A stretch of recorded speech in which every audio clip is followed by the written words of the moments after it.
ఇవ్వగలిగింది.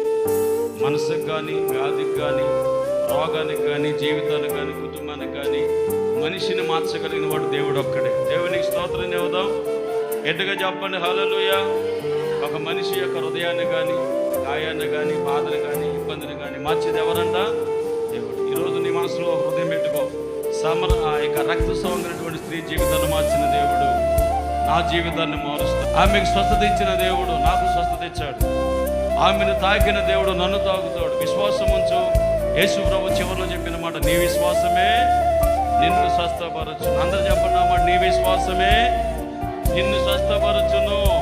ఎవరికైనా స్వస్థత కావాలంటే, ఎవరికైనా మార్పు కావాలంటే, ఎవరికైనా ఆశీర్వాదం కావాలంటే, ఎవరికైనా అభివృద్ధి కావాలంటే, ఎవరికైనా మేలు కావాలంటే, ఎవరికైనా దీవెన కావాలంటే, ఎవరికైనా మేలు అభివృద్ధి కావాలంటే యేసునందు విశ్వాసం